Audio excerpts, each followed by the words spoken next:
Bertindak hati-hati. Hanya kuatkan dan teguhkanlah hatimu dengan sungguh-sungguh. Bertindaklah hati-hati sesuai dengan seluruh hukum yang telah diperintahkan kepadamu oleh hambaku Musa. Janganlah menyimpang ke kanan atau ke kiri, supaya engkau beruntung kemanapun engkau pergi. Yosua 1 ayat ke-7. Banyak sekali kegagalan, pelanggaran, bahkan kehancuran terjadi akibat tidak bertindak hati-hati. Dalam menentukan pilihan dan keputusan pun, apabila kita tidak bertindak hati-hati, maka akan berujung pada salah pilih dan salah mengambil keputusan yang berdampak bukan hanya bagi diri kita, tetapi juga bagi orang-orang di sekitar kita. Sebagai makhluk ciptaan Allah, Ia memberikan kepada kita free will untuk menentukan pilihan hidup. Namun, bukan berarti kita boleh mengabaikan firman-Nya yang menjadi rambu dan suluh atau pelita bagi jalan hidup kita. Firman Tuhan adalah pedoman agar kita bertindak hati-hati dalam segala aspek kehidupan. Yosua menerima amanat dari Tuhan ketika ia dipercaya menggantikan Musa untuk memimpin bangsa Israel masuk ke tanah Kanaan. Bertindaklah hati-hati sesuai dengan seluruh hukum yang telah diperintahkan kepadamu oleh hambaku Musa.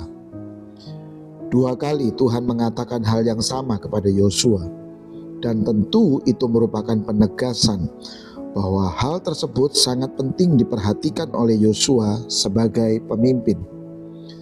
Tuhan mengetahui dengan persis karakter umat-Nya, bangsa Israel yang tegar tengkuk, suka bersungut-sungut, tidak sabaran, dan suka melakukan protes. Oleh sebab itu Tuhan memberikan peringatan tersebut kepada Yosua agar dalam perjalanannya memimpin bangsa Israel, ia tetap bertindak hati-hati. Apa relevansinya dengan kehidupan kita sebagai Israel rohani?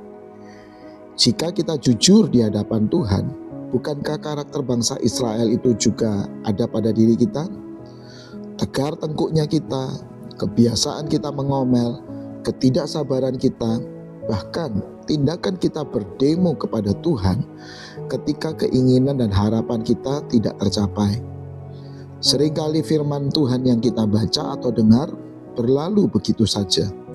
Padahal firman itu sangat berperan penting ketika kita melangkah dan mengambil keputusan.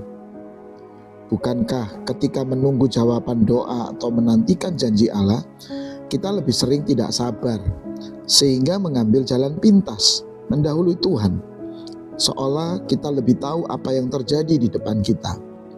Benar bukan? Ketika mengalami benturan, barulah kita menyadari kesalahan dan memohon ampun kepada Tuhan. Hari ini firman Tuhan datang kepada kita. Apapun rencana-rencana kita sepanjang tahun 2026, ingatlah selalu firman Tuhan yang menjadi nats kita hari ini, yaitu bertindak hati-hati sesuai dengan seluruh hukum yang telah diperintahkan kepadamu. Bertindak hati-hati sesuai arahan firman Tuhan akan berdampak besar bagi masa depan Anda, generasi Anda, keluarga Anda, bahkan lingkungan Anda.